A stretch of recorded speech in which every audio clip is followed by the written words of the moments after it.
Wonderful. I can hardly believe I'm here. I made it past the Camaro raffle. I survived the offer for reconstructive cosmetic surgery.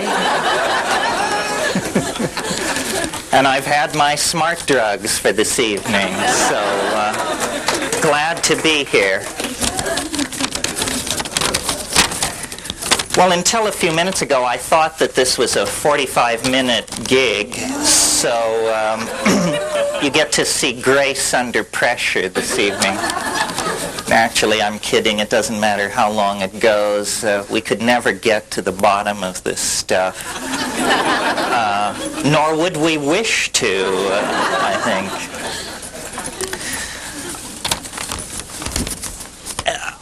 By coincidence merely, I became 45 yesterday. So it's sort of a good moment to do some summing up. So in thinking about this talk and knowing as I did who would be here, I thought that I would sort of orient the theme toward distilling the psychedelic mind, which is a way of talking about the psychedelic mind, but also trying to, considering the amount of money you paid for this session, give you the entire shtick in one fell swoop, so that you would never have to attend a Terence McKenna lecture or workshop again. You could just move past that, turn the page on that kind of thing in your life. And I think it's coming together for me. I don't know whether it's writing these books. It was a very nice introduction here tonight, and the whammy in it was, after 25 years of being ignored by straight publishers, or publishers of any sort for that matter, it appears that I'm on the brink of entering the marketplace, if not the mainstream. So with your help and word-of-mouth advertising, maybe I can continue to meet my mortgage obligations. Okay, let's cut to the chase. Enough of the obligatory clowning around.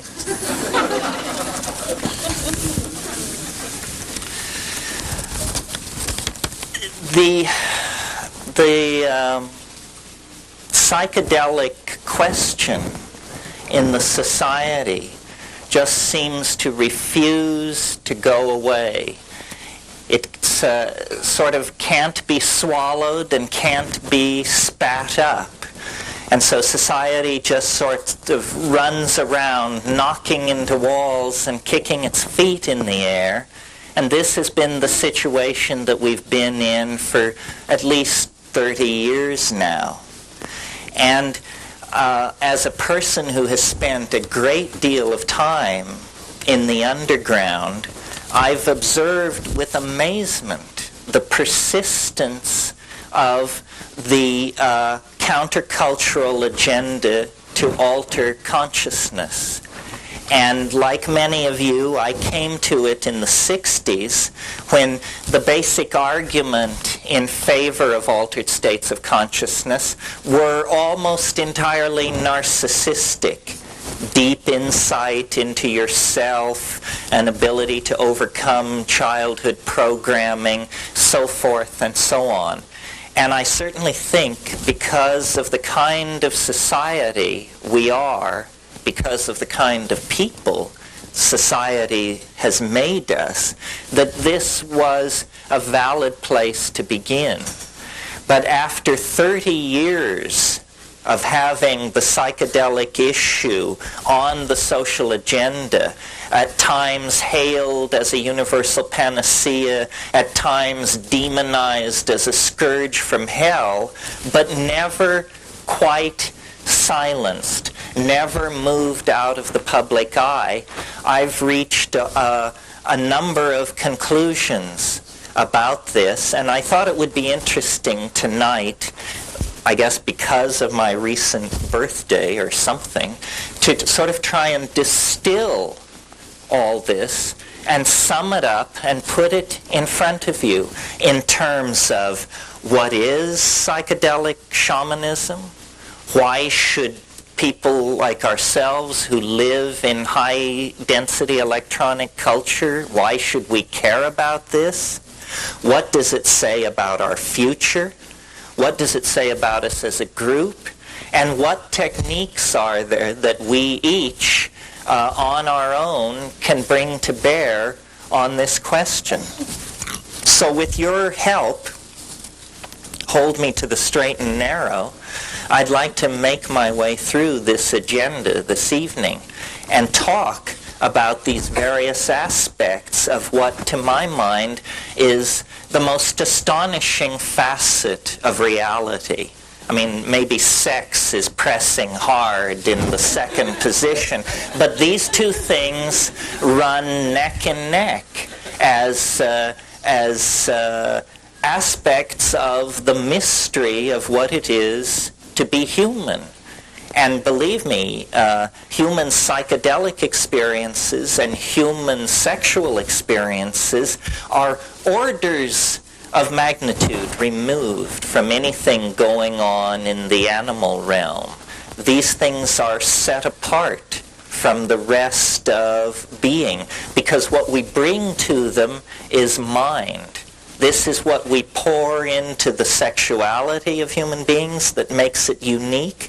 This is what we pour into the contemplation of our own experience. Mind is a focus that is lacking, at least its expression in the unique form that we experience it, is lacking in the rest of nature.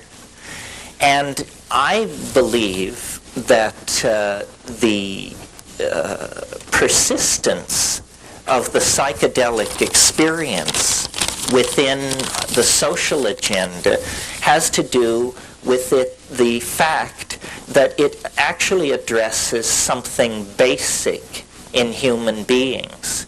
I mean, it may seem like a radical proposition to say that to a white, high-tech, industrial democracy audience, because we are the people who have drifted furthest from this birthright. And I would like to suggest to you this evening that much of the civilization that we have created has been achieved based on a direct denial of the psychedelic experience and all that it implies. Our humanness, our connection to the rest of nature, our connection into the feminine, our place in nature. Because for the Western mind, we have no fixed place in nature. Our place is ours to define. We are, from the point of view of the cultural machinery that empowers us, completely free to become, to be whatever we want to be. Now, the problem with that prescription is that in Western culture, what that means is permission to express ego, permission to profligately use and destroy resources, permission to set aside the political agendas of outclasses and outgroups, and this untrammeled expression of will outside the context of nature has turned us into a kind of Frankenstein's monster at best, a toxic force in the body of the Gaian world soul at worst. And I believe that our origin and our future culmination and our present happiness all can be secured, understood, illuminated, and expanded only if we're willing to look at our relationship not only to altered states of consciousness, but to the mind behind nature. Because that's really what this is all about, to my mind.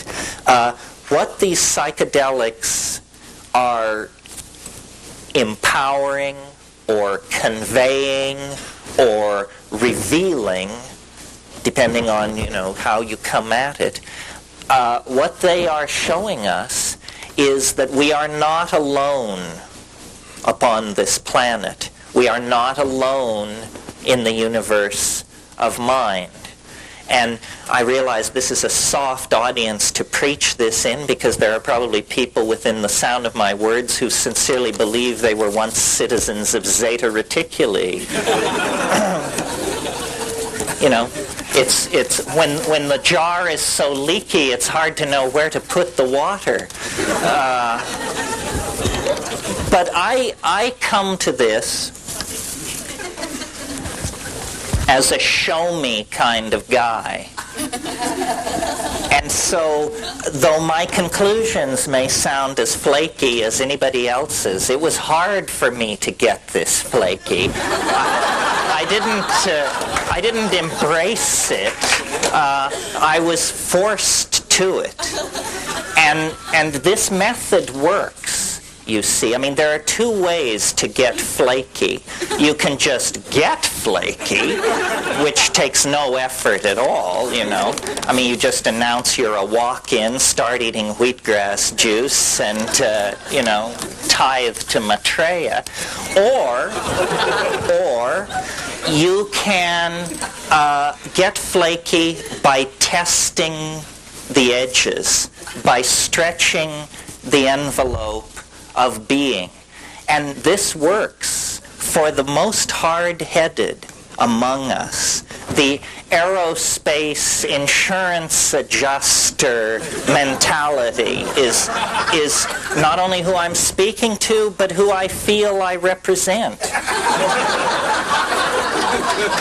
Because, no kidding, really. At age 18, I was a Marxist, an existentialist. I had ambitions in the field of aeronautical engineering, so forth and so on. And I discovered that you can take that kind of a mentality out into the theater of real experience, and you can come back a space bunny just like everybody else. So what that means then is that a straight person, and I speak as someone from the 60s with apologies to all our gay friends who later appropriated that word, because when I say straight, I mean unstoned. A straight person is not a guardian of truth or probity. A straight person is simply a frightened proto-flake. You see?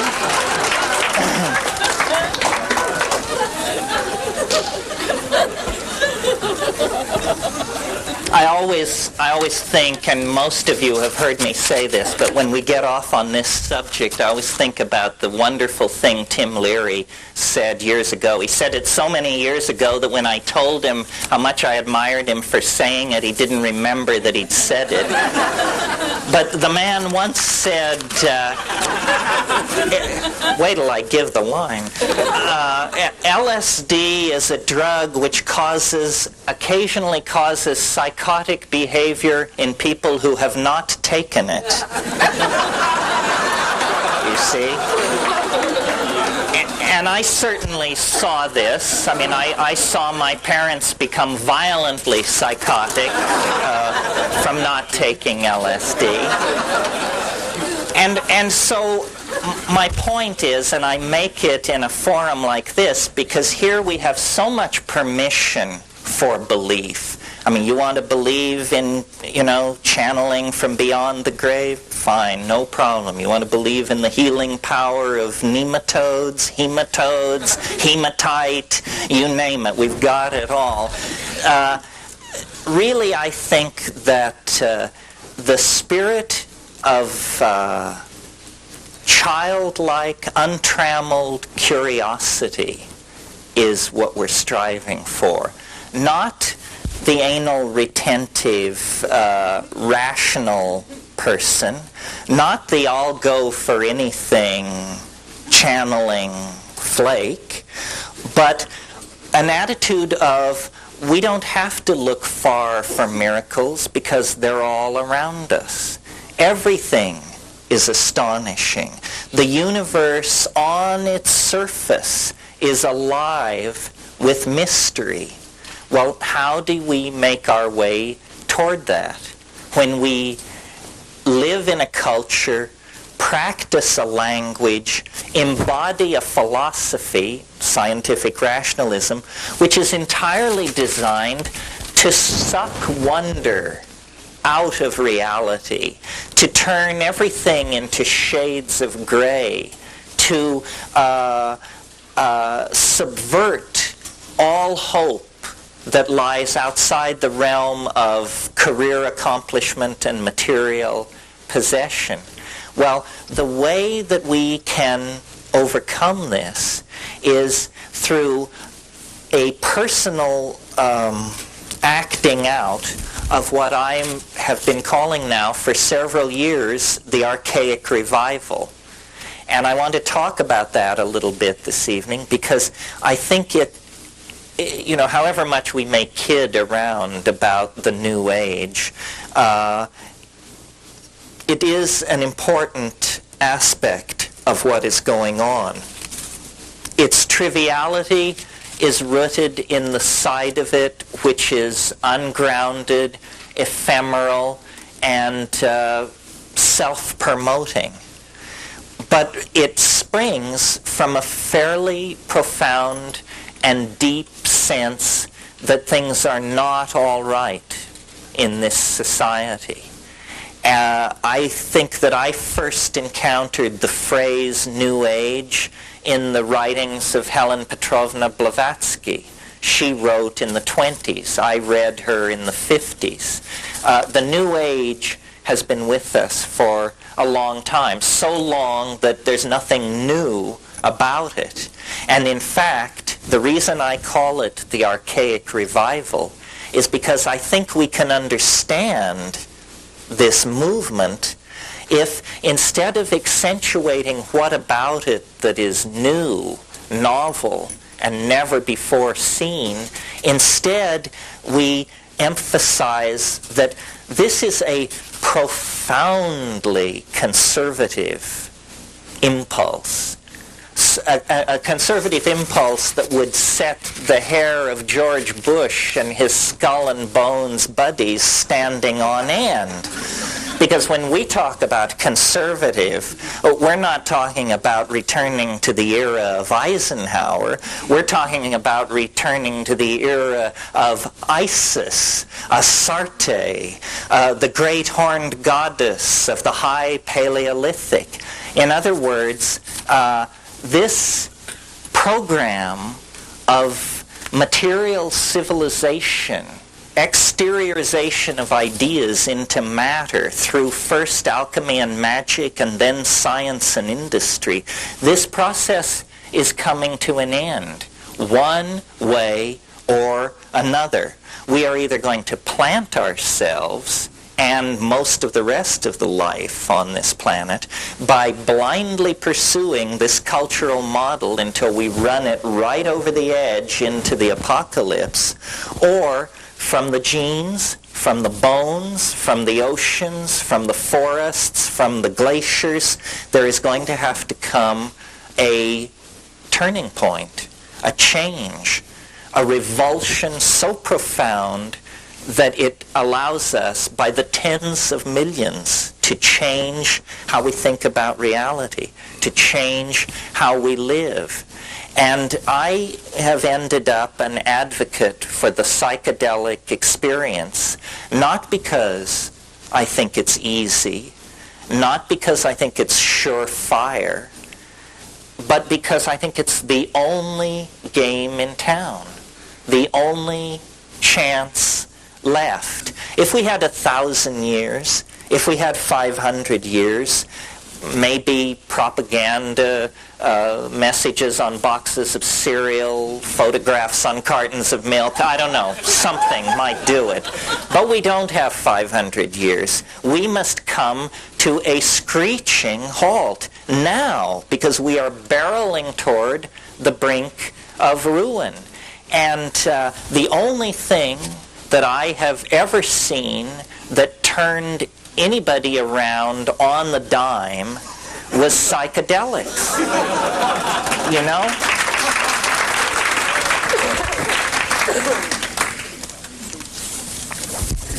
The talking cures invented by Freud and Jung at the beginning of this century, it takes years. Sometimes it never happens. The body work that came along behind that with Wilhelm Reich and others, Feldenkrais and so forth, Ida Rolf, all of this brings it into the theater of the body. At least now we understand it's a body-mind system. It's not a disembodied voice lying on a couch speaking, you know. But it seems so obvious. What we're trying to do is perturb the mind. We want to perturb the mind so that we can then see it differently, so that it may see and be seen differently. Well, the mind rests on a foundation of chemical machinery. We're not saying the mind is chemical machinery. We're saying the mind rests on a foundation of chemical machinery. So if you want to perturb the mind, you don't go to the talking. You don't go to the deep tissue. All of this has efficacy, but it is necessary, but not sufficient by itself. For there to be a sufficiency of method, there must be an initial perturbation of the mind. And this comes about through the use of psychedelic plants. This is not something that was discovered post-LSD in Manhattan by psychiatrists or in Prague or Berlin or at Esalen. This is a truth 25,000, 50,000, 100,000 years old. This is how it's always been done. Only in the last 6,000 years on the European continent and those civilizations that are the children of Europe has there been any other approach to these problems. Well, and what the other approach, linear thought, the phonetic alphabet, science, mathematical abstraction, so forth and so on, what these other approaches have brought us is toxicity, pollution, mutation, catastrophe, revolution, death, and yes, friends, even unhappiness. It hasn't worked. Western civilization is now crowing over the fact that the only opposition it ever had, which was Marxism, a pathetic, weak sister, has now collapsed upon itself.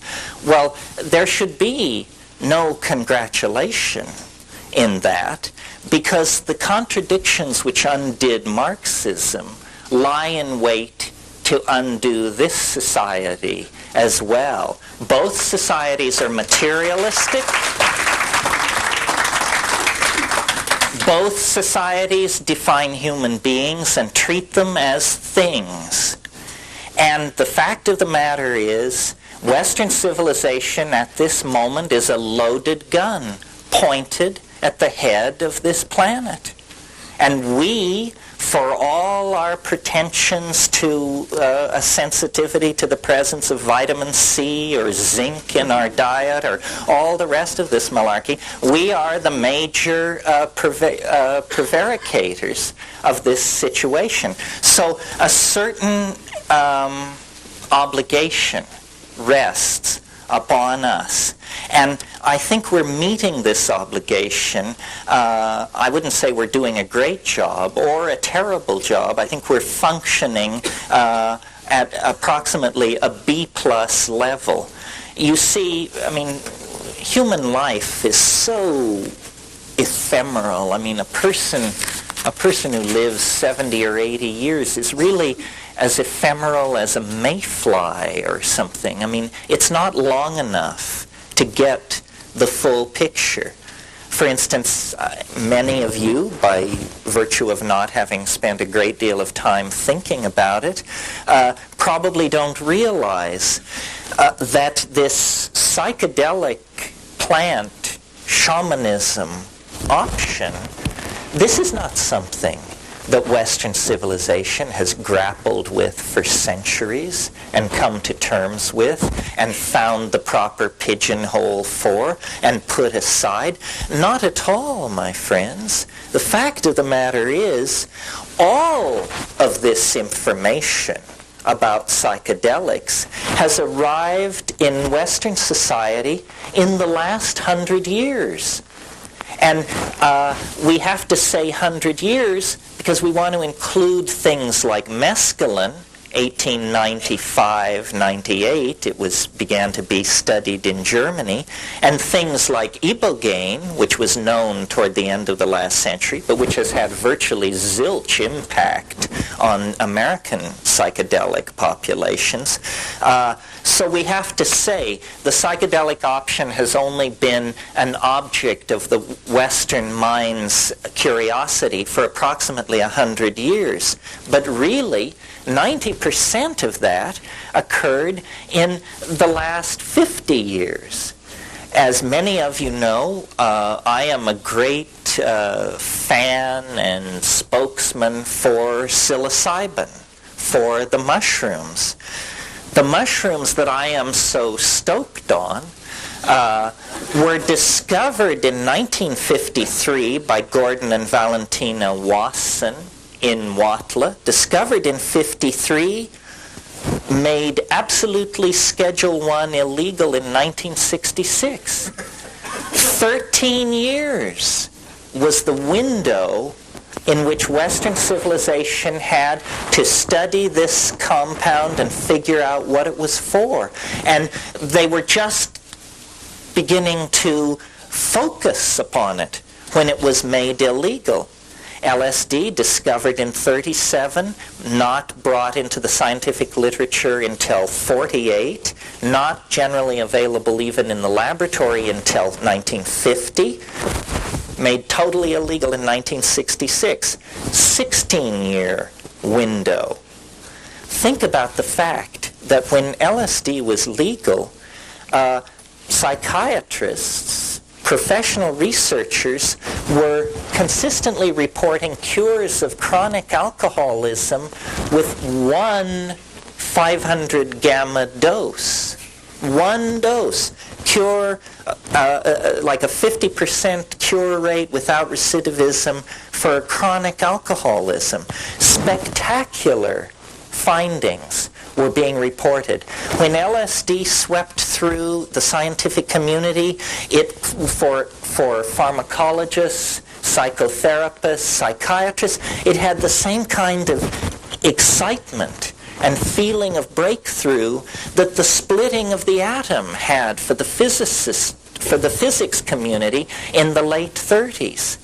Well, science, we are told, is this absolutely impartial, godlike body of knowledge prosecuted by great men, and it will fearlessly send its questing mind into any situation or environment. This is a mental discipline so dispassionate that it sees nothing at all wrong with strapping monkeys into apparatus and hurling them into walls at 70 miles an hour to study traumatic injuries. This is a discipline so unflinching in its pursuit of truth that it will design tiny television cameras to be implanted in plastic penises so that we can see the changes in the color of the vaginal wall as it approaches orgasm. I mean, these guys are unstinting in their devotion to truth in any form. And yet, for 30 years, science has accepted government's refusal to allow science to look at the potential impact of psychedelic plants and compounds on human consciousness, on chronic alcoholism, on schizophrenia, on depression, on autism, on learning disorders, on dyslexias, on memory enhancement, so forth and so on. This to me is obscene. The future is mental. Figure it out. If the mind does not loom large in the future history of this species, then what the hell kind of future is it going to be? I mean, this is our crowning glory. Our aesthetic sensitivities, our ability to create values that are not simply based on the next meal, the next sexual encounter, the next empowering social move, but an ability to create social values based on creating a viable future environment for children, creating a viable present environment for the less fortunate among us, creating a social safety net so that the more maladaptive of us are not reduced to living under bridges and in abandoned automobiles. I mean, these are the things which set us above the apes. These are the things which take us out of the context of organic nature and make it seem as though, hey, there actually are some transcendental values being maximized here. There actually is something going on within the human family that if it were to be lost, fumbled away, compromised, or destroyed, the universe would be a poorer place for it. Truly a poorer place for it.